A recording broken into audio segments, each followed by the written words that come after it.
to the French Open. This has been a tremendous, tremendous French Open. In fact, this was the first time since Wimbledon in 2011 where the top 12 seeds of a Grand Slam all advanced to at least the third round of the Grand Slam tournament. Now, obviously, we are wrapping up the fourth round, heading into the quarterfinals, which will begin on Wednesday. And this is where we have one of the juiciest matchups you could hope for as a tennis fan. Rafael Nadal, Novak Djokovic set to face off in the quarterfinals. This is just pure tennis euphoria. This is just everything that you want as a tennis fan. Two gargantuan ambassadors of the sport, tennis legends, two of arguably the greatest of all time. Certain people lean in the direction of Djokovic, others Nadal, others Federer. Regardless, they talk about a Mount Rushmore of tennis players.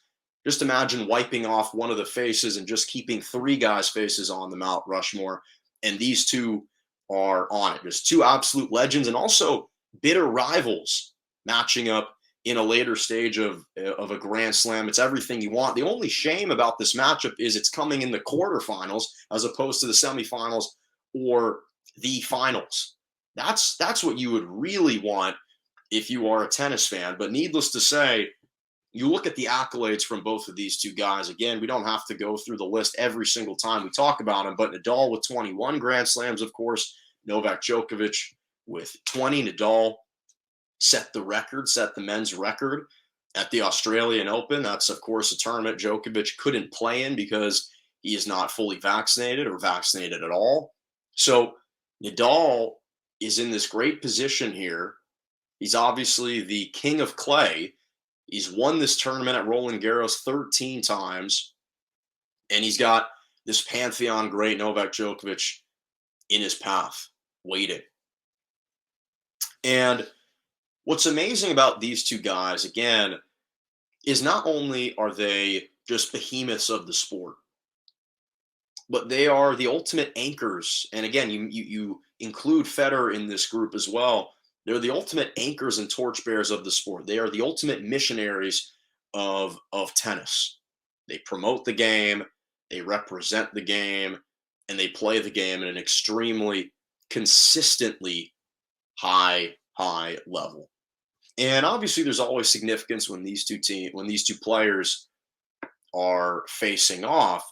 But what's amazing about it is some of the backstory and the context heading into a matchup like this. You look at a guy like Nadal and what he's had to labor through, especially recently, the fact that he's battling a chronic foot injury. He sustained a rib fracture not too long ago. And the emotional toll of just his last match in the fourth round. He's playing this incredible up-and-coming Canadian Felix Auger-Aliassime, ranked number 9 in the world, up-and-coming 21-year-old Canadian kid who is coached by Rafael Nadal's uncle, Tony Nadal. In fact, Tony Nadal was Rafael Nadal's first legitimate coach on the tour. He but he was coaching Nadal through his first 16 Grand Slams on the tour, then decided to take a break to head Rafa's tennis academy in Mallorca, and now he's returned back to the tour to teach this up-and-coming stud.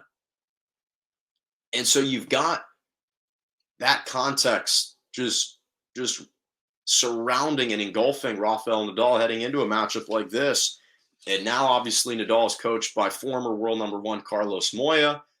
And this was just the third time in Rafael Nadal's career that he went to 5 sets. He went to 5 sets against Auger-Aliassime in the fourth round.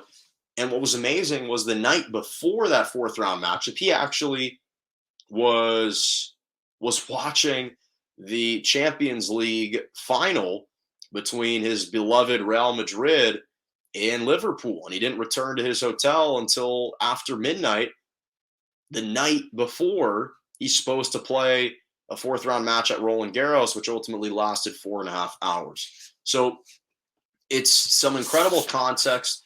Then you also have the fact that Novak Djokovic is the reigning French Open winner. He defeated Rafael Nadal in the semifinals last year in 4 sets. In fact, Nadal took the first set. Djokovic rattled off 3 straight to win that semifinal matchup and set up what was an incredible comeback, down 2 sets to none to Tsitsipas.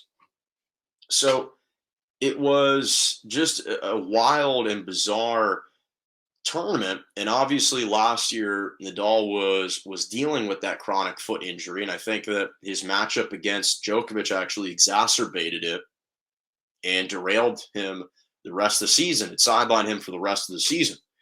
And so you have this potential for revenge in 2022. And for Nadal, he's been the most dominant player ever on clay. And at this tournament in particular, he is 109-3.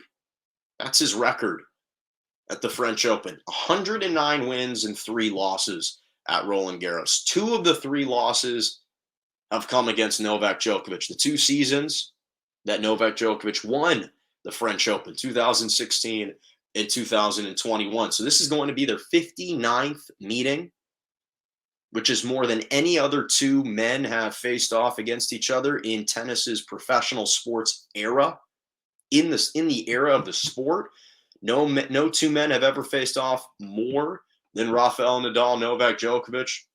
Djokovic leads the all-time series 30-28 overall, but Nadal holds an advantage at Roland Garros, up 7-2 in the advantage department. So again, it's always going to be a fascinating matchup.